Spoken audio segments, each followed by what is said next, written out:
So, thank you very much for inviting me back again and to talk about imposter syndrome.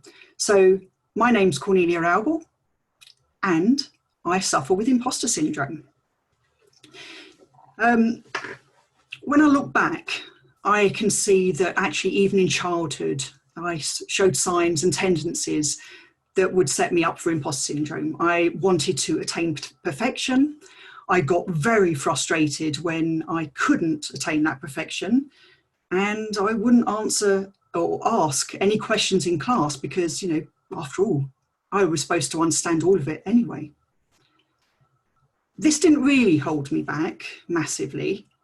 It just made my life very uncomfortable at times, and I used to suffer with anxiety, and I used to really stress when I had to do something. Later in life, I was the CEO of a $250 million US dollar annual turnover company. And I always thought that it's fairly normal. Everybody could do that. There's nothing different that I was doing. I was just lucky to have been in the right place at the right time, and I was able to be a CEO. So I had a friend who just was trying to make me understand how absolutely extraordinary it was to run such a high turnover company.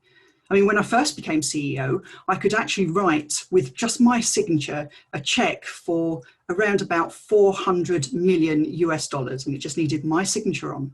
No questions asked. And he actually even researched companies for me that were around the same sort of size.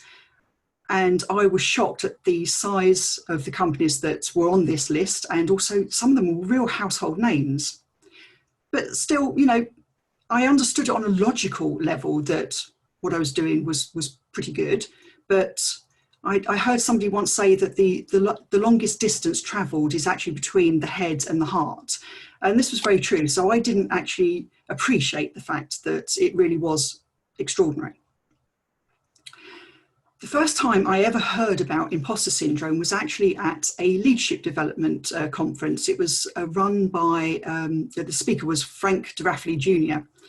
And he was talking about a story from his life where he'd met this gentleman, and they suddenly realized that actually he suffered from imposter syndrome, and all of the people that were talking suffered from imposter syndrome. Now, that was the first time I'd ever heard the two words, imposter syndrome.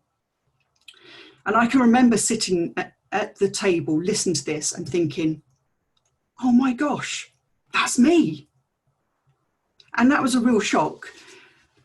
But if you think that over 70% of people suffer from some sort of imposter syndrome to some degree, it's not surprising that I suffer from it. Natasha said that she suffered from it, and probably many of you that are on this call also suffer from it. That's probably why you're here in any case. So imposter syndrome can range from just feelings of unease right the way up to not being able to do something, being so concerned that you can't speak in meetings, that you can't stand up and negotiate for a pay increase, you just wouldn't go for promotion. Now, as I said, over 70% of people suffer with imposter syndrome, so please know that you are in very good company if you do suffer from imposter syndrome. You'll see that Maya Angelou was one that suffered. You can see what she wrote there, but there's other people like Michelle Obama, Kate Winslet, Natalie Portman, Ryan Reynolds, Meryl Streep, Jodie Foster, Tom Hanks. So there's lots of people that do suffer. Now, if you are on this call and you are very fortunate that you don't suffer with imposter syndrome, you might be thinking, well, what does it actually feel like? It feels a little bit like this. It feels that you only know a very small amount of what everybody else thinks. To put it simply, imposter syndrome is that you feel that you are a phony, that you can be found out at any moment in time, that you be found out as a fraud, you don't belong, you only got there through luck. And it can affect anybody. It doesn't make any difference what social status you have, what your work background is, what your skill level is, your degree of expertise. In actual fact, high achievers frequently suffer more from imposter syndrome. And the things that actually come up with that are the fact that you worry that you won't live up to expectations. So because of that, you avoid extra responsibilities, you self-sabotage, you're frightened of failure, you undervalue yourself and your skills, you try and overachieve, so that means that you overwork, you strive for perfectionism, and that can lead to burnout because you become a workaholic. You don't want to take holidays because actually, if you took a holiday, somebody else might find out that you're actually a fraud. But this also means that people can tend to stay in their jobs longer because, again, they don't want to get out of that comfort zone and try and get a promotion or another job because, again, they might be discovered. So you can see that this can hold people back massively. Are there any questions at the moment, Natasha? No, there aren't at the moment. I think probably like me, everyone else is probably just sitting there nodding, thinking, yeah, I get it. That's absolutely fine. Right, okay. Thank you. I want to tell you a little bit now about how the mind works. So this is really just sort of an overview, a basic, just because I want to sort of build a little bit on this to explain how things actually come about. You can see from this diagram, we actually take in a huge amount of external information. It's about 11 million bits per second. The brain can actually only cope with and process about 50 bits per second. So you're going from 11 million to 50. So the way the brain actually deals with this, it's very clever, is the mind filters the information so that it can make sense of it and make it more manageable. But those filters are based on our experience, our values, our beliefs, memories, all those sort of things. And through that filter, we then get an internal representation of that experience. So you can find that sometimes you get two people experiencing the same thing, but they come to a different conclusion, and that's dependent on their filters.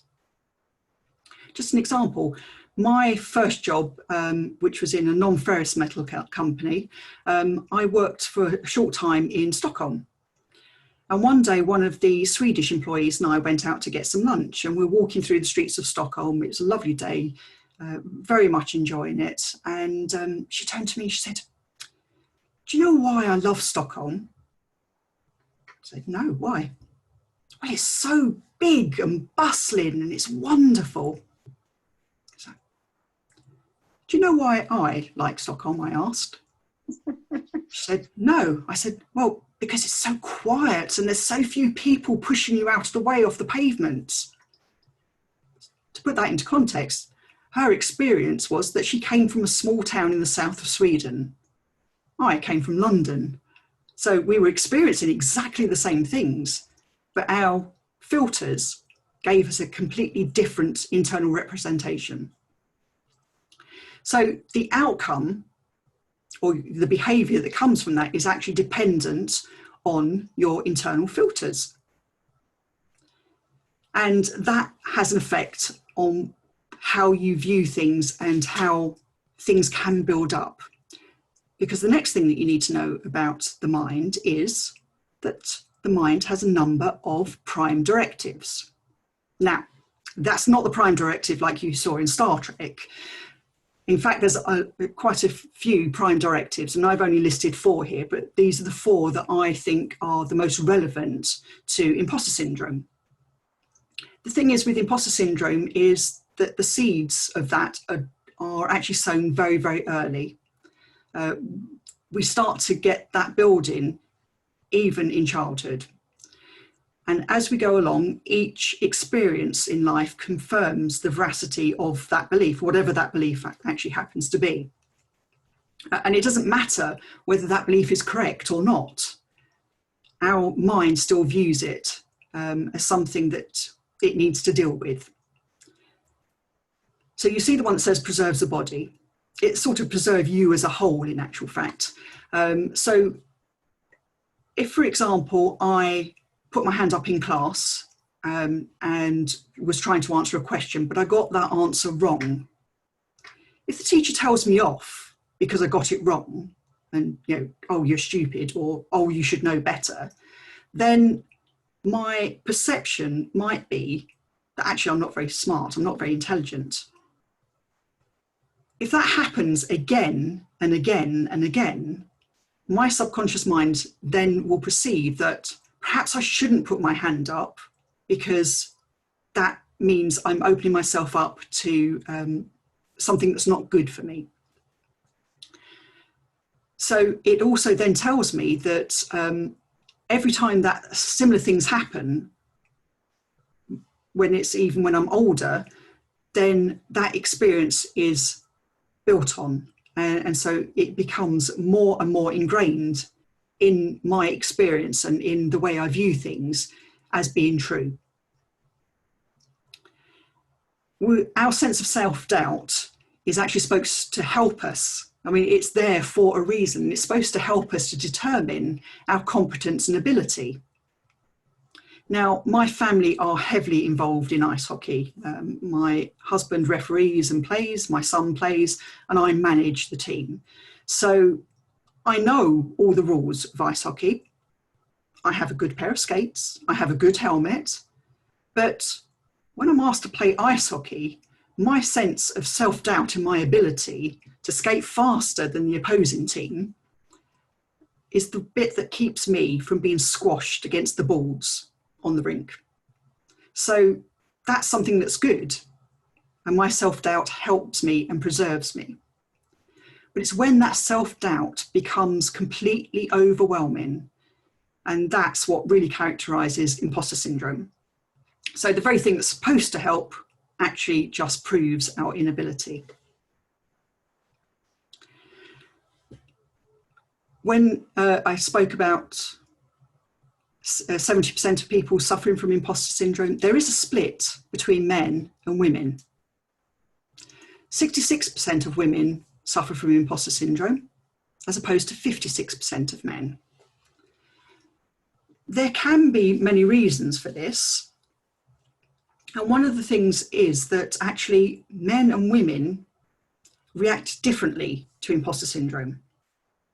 So men actually become more impulsive, and they need more, they have a greater need for change, and they take greater risks. Women, on the other hand, tend to withdraw and avoid the risk. So this gives us a bit of a problem, because actually in business, we tend to reward risk-taking behaviour. And the female version of imposter syndrome is viewed as the problem that needs to be fixed. But actually, both behaviours need to be addressed, because neither are correct. And actually, for the person themselves, feeling like a fraud constantly is absolutely debilitating. So even if you suffer mildly, if you're living in a constant fear of being found out or anxiety, that's not good for you. An interesting thing, again, about the difference between men and women with imposter syndrome is that a study found that women tend to attribute their success to temporary causes, so things like luck, in contrast to men, who are much more likely to attribute their success to their ability. Conversely, women tend to explain failure with lack of ability, and men attribute the failure to luck, or the task being too difficult. So this is something I think that we need to be aware of, because actually when we are working with others, it gives us a capacity to see that other things might be going on. Another thing where this becomes important is with job descriptions. So women tend to avoid applying if they don't meet every single requirement on that job description. But men will apply if they only fulfill a small percentage. we don't actually know which of those people are actually suffering imposter syndrome. It could well be that both the man and the woman are suffering from imposter syndrome. So we need to be aware of that. This takes me on to the different types of imposter syndrome, because there are actually different types. You might find from that list that you're actually, you can see a couple, yourself in a couple of them, or maybe even more. I can certainly see myself in a few of them. And I think they kick in at different times. So the perfectionist is never satisfied, always feels that their work could be better. They never focus on their strengths. They tend to fixate on flaws and mistakes. And this means that it leads to a lot of pressure on themselves and lots of anxiety. And this is definitely one that I can identify with. The superhero, well, the superhero, the individual feels inadequate. They feel that they need to push themselves as hard and work as hard as possible. The expert, this person's always trying to learn more and is never satisfied with their level of understanding. They might be highly skilled, but they underestimate and underrate their own experience and expertise. The soloist, these people tend to be very individualistic. They prefer to work alone, and self-worth often stems from their productivity. So they'll reject assistance and offers of assistance because they see asking for help as a sign of weakness or incompetence. And lastly, the natural genius, these people set extremely high goals for themselves, and then they feel absolutely crushed when they don't succeed on their first attempt. So you may see yourself in a few of those, and I think, as I say, they kick in at different times, because I can definitely see myself as a perfectionist, a superhero, a soloist, and an expert on occasion. So it's being aware of these types. Thank you. You've just actually answered the question there, because as you were saying that, somebody put a question out, says, is it possible to experience a combination of these types? And I guess you're saying, actually, yes, we could fall into any one of those categories at different times, or at the same time. Yeah, thank you. It comes back to, again, what you've experienced previously, and what your mind is doing with the filtering. So there will be sometimes when certain situations really sort of trigger, if you like, a particular type. So it is very dependent on what's happened before.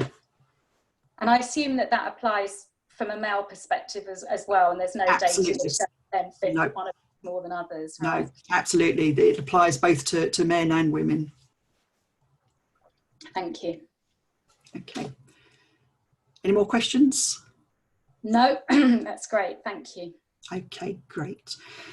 So this wouldn't be a very good webinar if all I was going to do is tell you, well, this is what imposter syndrome is. There you go.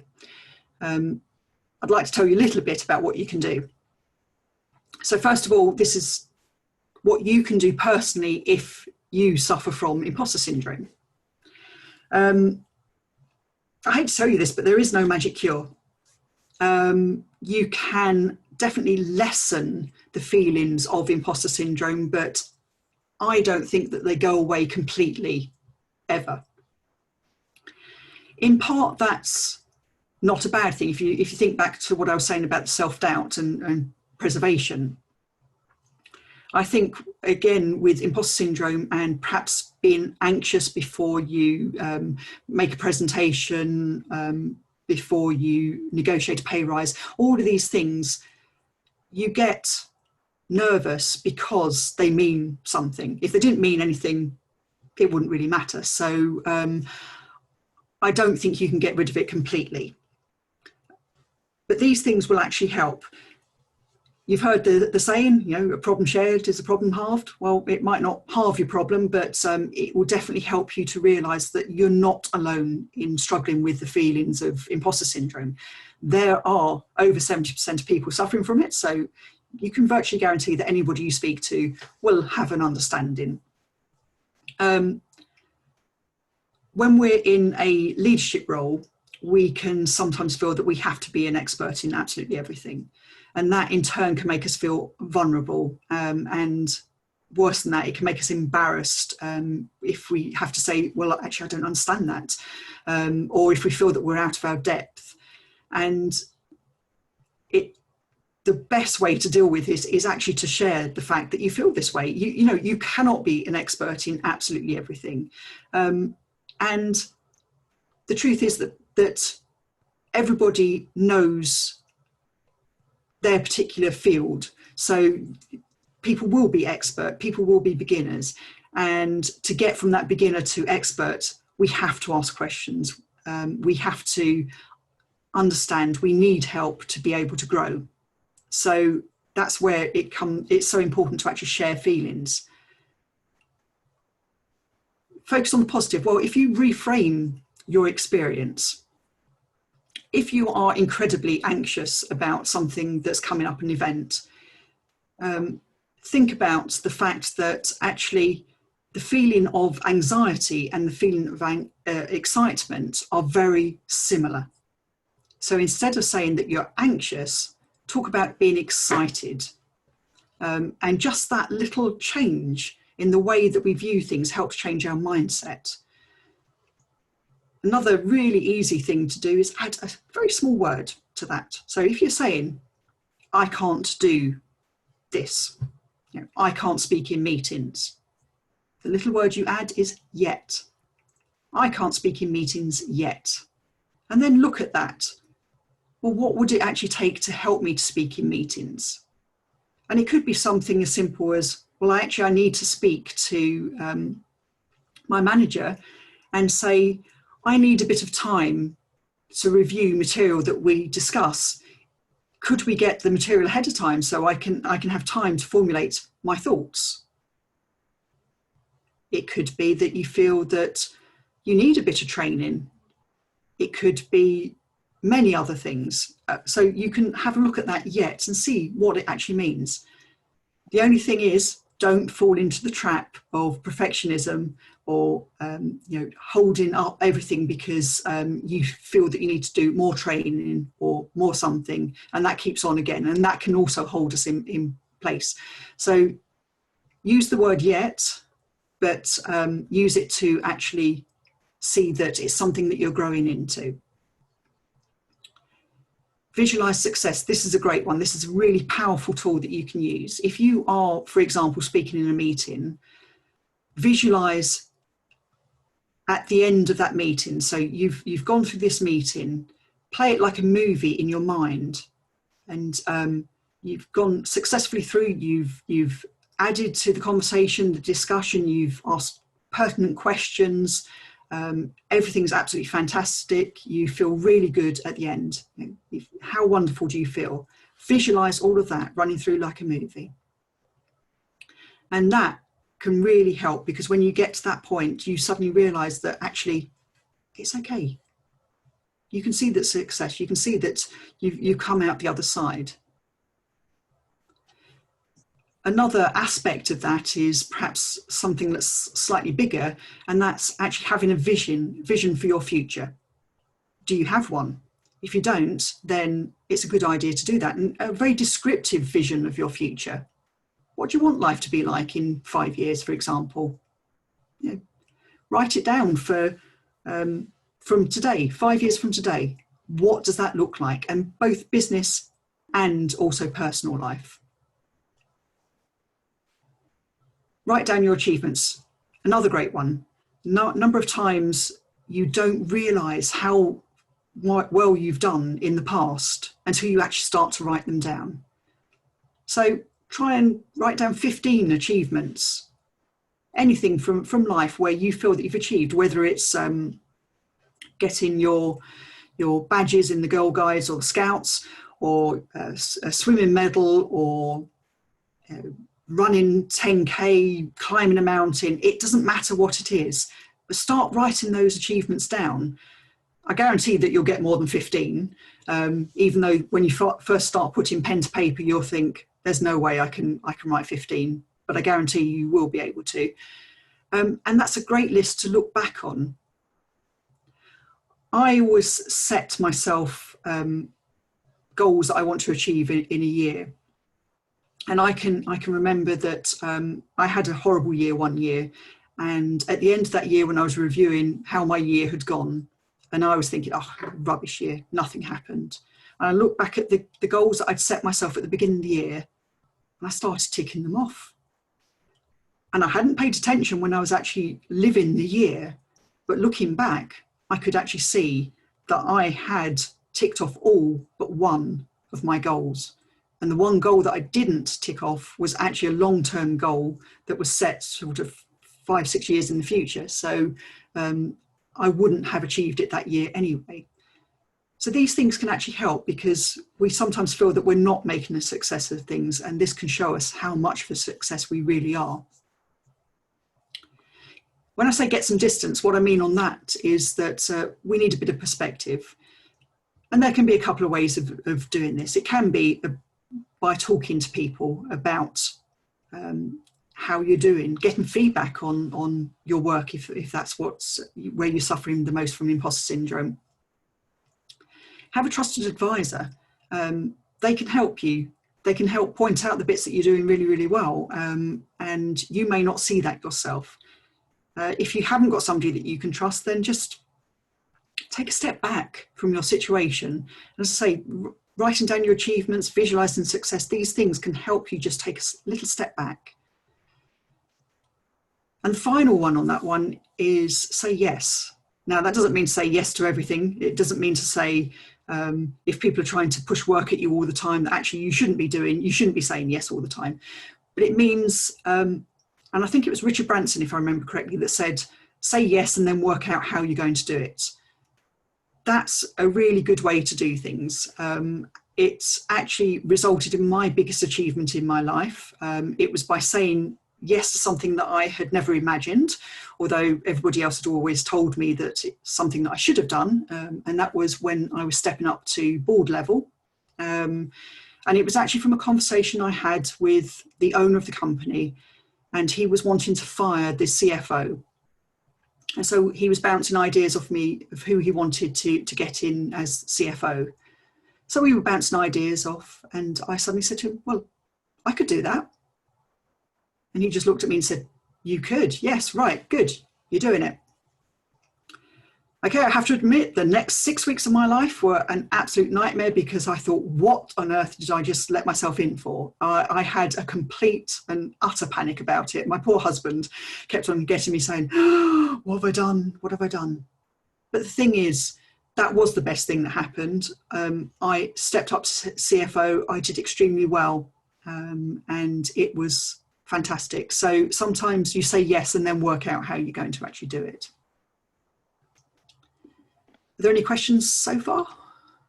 I think we have possibly, no, I think people are just really engaged and listening at the moment. I have to say, I think there's a lot of what you're saying is really helpful. And I think the one thing that comes out in this piece you've just talked about, Cornelia, as well, is just how much we can all help each other as well. Because Absolutely. as women, I think we've got, I mean, I know for a fact that where my confidence has certainly come in is when my friends and colleagues and people that know me say to me, actually, you're really good at that, or I really liked it when you did. And I don't think they realise at the time just how much you get from that, actually. So I agree.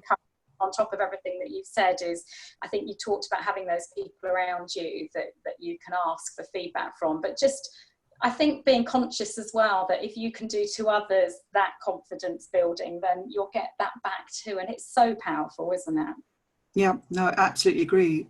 And the thing with women in particular with imposter syndrome, the problem is that we frequently have to put up with or experience negative connotations and sayings from people around the office and around us. I don't think I have it with me, but talking about microaggressions, that's actually what it's called. It's got a name of people in the office with you that they can say things, and it would just be things that in essence are quite innocent. However, they're not made in that way, and on their own they don't have an effect, but over time, as they go on, they erode your confidence even further. So it'll be things like, you know, if you're the only woman and there's all men in a meeting and you're the one that's asked to go and get the coffee, all of these sort of things. I can't think of any more off the top of my head, but I'm sure you all know the type of thing I'm talking about, because you will have all experienced it to some extent. And that's quite interesting, sorry, just to interrupt, because do you think as well that sometimes as women we reinforce that? Because I know for a fact I find myself pouring the coffee and suddenly I think, why am I doing this? Because actually I'm probably reinforcing some of these microaggressions that you talk about, that then do force people to perhaps look at me in a certain way. And I think being mindful and conscious of this in itself is also a tool, isn't it, to aid us? It is. I mean, obviously, since the steel industry is incredibly male dominated, and it was fairly uncomfortable at times. I could tell some hair-raising stories, but you have to also change a little bit and be very mindful about what you are doing. So I completely agree with you. I used to have to be very much aware that men find it so much easier to talk about their what they're good at and how they've done, and you know, they've managed to do this. And I had to learn to do that myself as well, because otherwise, just doing the best and hoping that people notice, it just doesn't work. And I think as well, I've observed that women often say, we achieved this, rather than I achieved this, where men will say, I did this. Absolutely. Yeah, no, absolutely. Yeah. And that's the interesting side of things. And that's, you know, the differences, but that's what makes it interesting. But we have to we have to be aware that these things go on and see how that actually will affect us. So if we find that by saying we as the team is the bit that's actually, then we then find that because of that actually the men are getting all the praise for doing things despite the fact it was us all as a team, then we have to change our language, and language is extremely powerful, but that's a whole different webinar. I had some facts and figures here actually. I wasn't quite sure whether I was going to share them or not, but there's some research that NatWest undertook a couple of years ago, and they found that 28% of women felt like imposter syndrome stopped them from speaking in a meeting. So 28% of women wouldn't speak in a meeting because of it. 26% failed to change career or role because of imposter syndrome. And the interesting thing is that, you know, this can then go on, because actually, if you're looking at women that start in their own business, you find that 60% of women who considered starting a business didn't then go on to do it because they felt that they didn't have enough skills, or you know, they just didn't trust themselves. And even worse than that, then you get 44% of women not feeling that they can ask for funding of their business. And the problem with that is it then goes on to the fact that women have the ability, or do actually represent a large part of the micro businesses. So when you have 44% of those not asking for money, then that's a significant amount of money that could be added into our economy, which we seriously need at the moment. But it also means that the lending organisations then get to the point where it's, well, we don't need to lend women money because actually they're not doing anything that warrants that. And so it's that sort of spiral that we need to be very careful of, and it's a difficult one. We've had one question come in just whilst you've got this slide up still, Cornelia, which is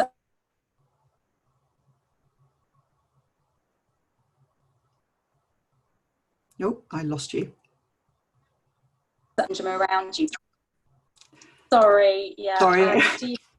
helpful advice for recognising and helping others who suffer from imposter syndrome, in particular people you manage? I'm guessing that coaching them through some of what you've put up here would be a good starting point, but is there anything else that you'd like to add? Well, funnily enough, I happen to have a slide about that. Shall I go to that one? So basically, I wanted to give you something that's specific for you as an organisation as well, because this will be your experience as recruiters and also as managers.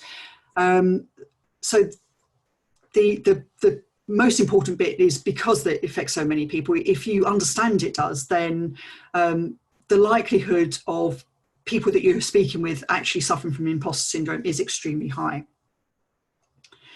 The other thing to be aware of is that when people suffer from imposter syndrome, it obviously has a direct correlation on their job performance, but also their satisfaction and the likelihood of whether they're going to burn themselves out. So if you can see that going on around you, whether it's with your team members or with candidates that you're dealing with, then there are things that you can do to actually help that. A lot of it is to do with career development. So as you say, coaching, whether that's an external coach like myself, or whether it is somebody within the business that could mentor a person, or whether there's particular training that's actually needed, if there is really a part of the skill set that is missing, but also the way that your employees are onboarded into the company, because that can have a massive effect. If they know where they can go to get help, if they know who they can speak to, if they know that you as a manager understand that there could be an issue with imposter syndrome and other issues, of course. So I think a key part of that as well is that if you encourage a sense of belonging, that can make a massive difference, because obviously if you feel that you belong to an organisation, you're less likely to find it difficult to seek help when you need help. You're also less likely to sort of feel that you're on your own, and it's sort of a me and them type thing. And do you find sorry, I had a break there. Do you find as a leader as well that if you show some humility yourself around your own personal belief challenges or questions of your own capability, that can equally be a nice way of letting people around you know that you are not yourself on a pedestal thinking you know it all and you're absolutely perfect? Yeah, absolutely. And yeah, I mean, I think that's a great way. It's all about being sort of human, and having empathy for others as well, and that can be sometimes, and often that's an easy way if you as a leader are prepared to do it, saying, I have these things too. I mean, I started off by saying, I'm Cornelia Raubal. I suffer from imposter syndrome. I still suffer from it. It affects me far less than it did in the past. But it still has an effect on me. And there are times, actually something come up fairly recently where I'm actually appearing in somebody else's book, in a chapter in their book. And we'd had a conversation about it, and then it was sent to me to agree it. And I suddenly found that reading it in the written form, I had a real reaction to it. It was just like, oh my goodness. And I actually had to send a message back saying, it's going to take me a couple of days because, I've got a fair bit of imposter syndrome around this, and I just need to deal with this because it's just caught me by surprise. I wasn't expecting it. And it's a story that I have told so many times to people, in webinars like this, in face to face. And I have no problem with that, but it was just seeing it in writing. It caught me out. So I think being open about those sort of things can definitely help. I think also celebrating successes are really important, and we can sometimes forget that we get a little bit too focused on the problems that we're having to sort of deal with, and we forget that when things go right, we should really celebrate it. And that's just such a nice way for the whole team to actually feel as if they're a team, for one thing. I mean, it helps foster that sense of being together. And it doesn't need to be anything fantastic. I mean, when I was CEO, I would frequently, if we'd signed a really good deal, or we'd dealt with a contract that had problems and we managed to sort of come through it and do well, then I'd frequently take them to dinner, or we'd just crack open a bottle of champagne, just something that we actually celebrated. Chocolate cake was always a good one as well. So that's a nice way to really celebrate it. But even things like if you have a team meeting, and perhaps each team meeting starts that meeting by going around the table with each person sharing a success that they've had since the last time you met. And it doesn't have to be anything big, because people always think that if I'm talking about success, it has to be something major. But, anything, personal, business, it really doesn't matter. And it could be just a case of, my 6-month-old baby actually slept through the night. Sorry, that's a success. I managed to see my mum after lockdown. These things, we don't necessarily think of them as successes, but they are. And it's just that positive, looking at positive things, it makes us feel better. And again, it fosters that team spirit, which helps. Yeah. As recruiters, when you're dealing with candidates, then the thing with that is that sometimes if they're looking at particular businesses, so I'm thinking particularly now of things like engineering, tech businesses, if you have a woman candidate, it's sometimes very difficult for them to see how they could actually belong in such a company. So then you might need to do a little bit more about how that would actually work to give them that feeling and that sense of belonging. That will help them be more confident about going into the business. Again, reframing language about being an imposter. Concentrate on the fact that somebody is concerned about it or feels like a fraud, but what they're wanting to do, it's because it means so much to them. So therefore, it's actually around, they want to do the best they possibly can. They want to, they want to learn. They're willing to learn, and we can change language, and it's almost imperceptible. Yeah, and you hear a lot of people say, well, that the women have a confidence issue, and I've heard it a lot from my old CEO. Well, the women in the company, they've got confidence issues. Can you have a chat to them? And I'm listening to you now, thinking, well, that needs reframing in itself, doesn't it? Because that's not very helpful to be told you've got confidence. Absolutely. issues. No, absolutely. Yeah, so I think a lot of what you're saying actually helps. It maybe will help some of the people that are listening as well think about how we reframe that concept and turn that into more of a positive, because actually it's this aspiration to want to be better, want to keep developing, want to have the biggest impact you can have, which drives a lot of this, isn't it?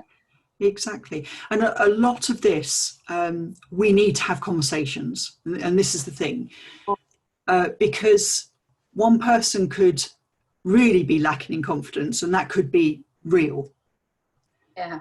But sometimes the question is, well, why do you feel that you're lacking confidence? Because, for some, it could be, well, I stood up in this meeting and so, I heard them say, oh gosh, she's rubbish, why is she standing up, type thing. That's an extreme, but, we don't know what has led up to that.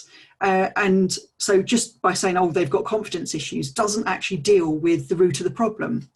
And I agree with you, reframing that definitely helps, because again, if somebody that is not feeling confident hears that somebody is talking about them having confidence issues, they're going to start having confidence issues. And going back to the beginning of this presentation as well, that men and women display imposter syndrome differently.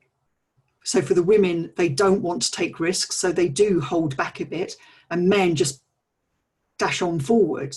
It doesn't mean to say that one doesn't and one does.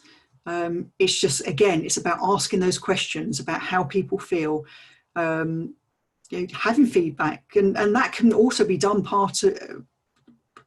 it can be done at sort of appraisal time, but it can be done at different times during the year as well, just to see. And also, if a leader always has their door open, and genuinely, because I've had bosses that have said, oh, my door's always open, but then actually when it comes to it, they can't run away fast enough. But if you genuinely mean it and you're open for conversations, then that does so much, because as you build up trust amongst one another, then there can be those conversations about, oh, I want to do this, however, and you can always deal with the however. Yeah. And someone's just sent a question in as well and said, what tips do you have for a startup and someone working on their own when they have a moment of doubt? Because I guess we've talked a lot about an environment where there are others around to help you. How have you, as you've set up your own business coming out of that corporate environment, any thoughts on that? Yeah. So that's all about building your network, for a couple of reasons. In actual fact, I mean, you need to build your network so that you have people in that network that have been through the same thing, so they can talk about their challenges and their problems and what they've found works. But also from the point of view, do you have somebody trusted in your network that you could share these feelings with? And for me, actually, my husband is my greatest cheerleader, and he's often the person that I'll sort of bounce ideas off and go, oh gosh, I've said I'm going to do this. What do I do now? I think we all have some such person in our life, whether it's a best friend, a partner, a work colleague that we can trust, or as an individual, as a startup. You will come across people in any case, so you tend to find the people that you feel, I can have a conversation with them. So it's about finding those people.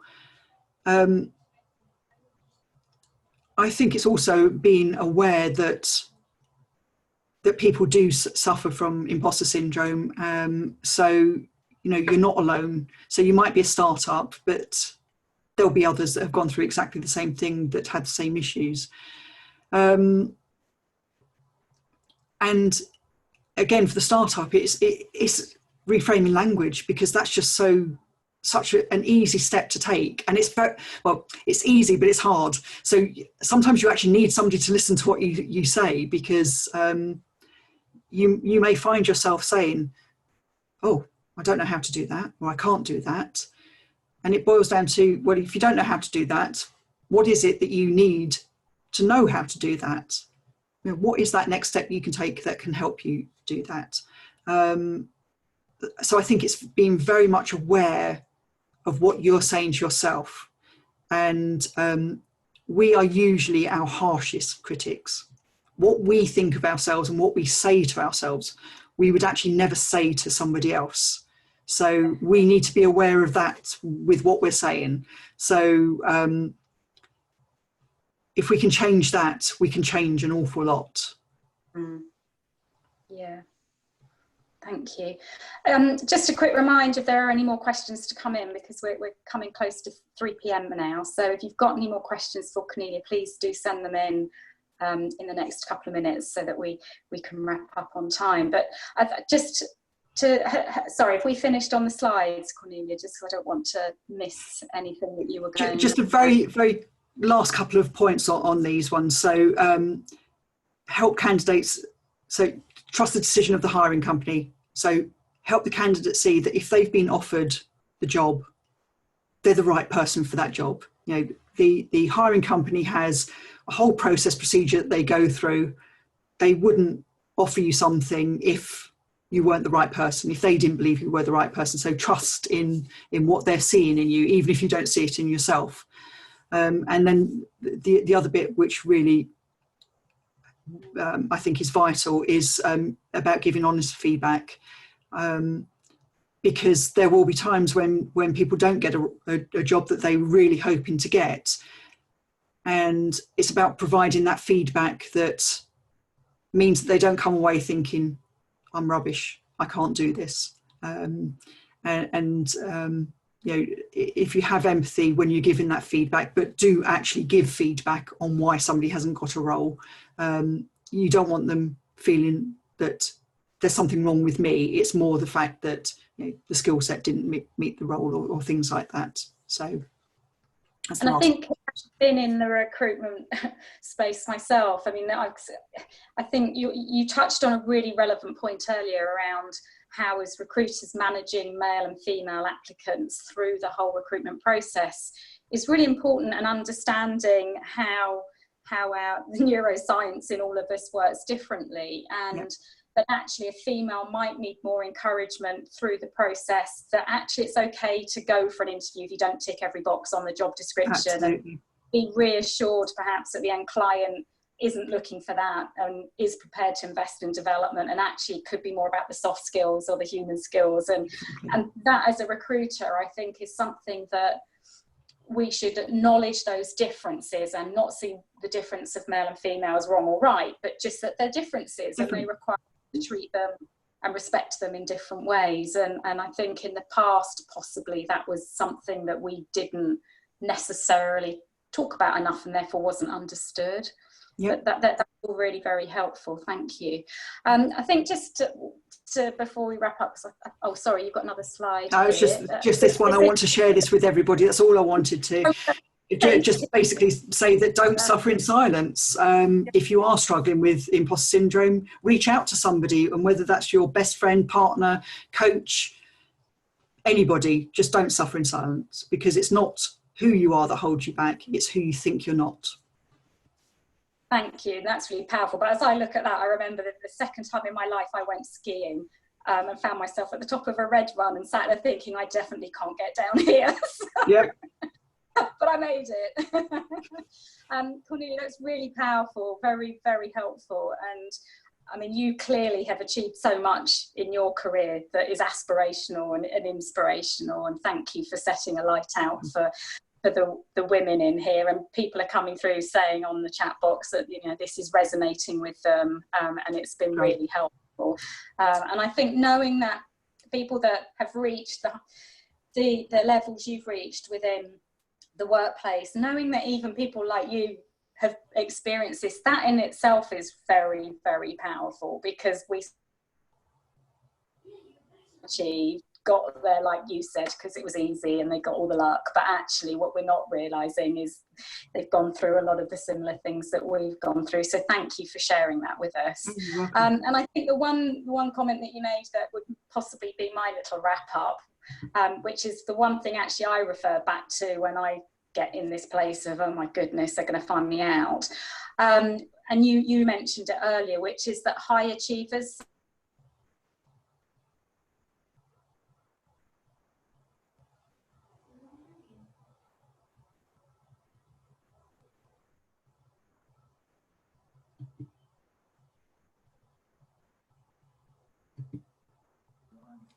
I think we might have lost Natasha there, Cornelia, haven't we? Oh, Natasha's back. Oh, sorry. I wasn't sure if it was me. Carry on, Natasha, you're doing a fantastic close there. Go ahead. Am I back with you or not? Yes. Okay, sorry. Yeah, I don't know quite where you got to, but I think this piece around remembering it's high achievers, as you said, that suffer from this a lot more. And therefore, if we're feeling it, remind ourselves that's probably because we're destined to be a high achiever, and hopefully that will keep us going. But thank you so very much. Everyone that's listened, I'm sure will have taken a lot. And there's lots of thank yous coming through, Cornelia. Okay. So very much appreciated. And we hope to see you again. And what a wonderful woman Cornelia is, has just come through. So take that and remember. That's very kind. Have a lovely weekend, everybody. We'll be back again in 2 weeks' time. And Cornelia, thank you. Take care, and we hope to speak to you again soon. Absolutely. Bye-bye. Thank you.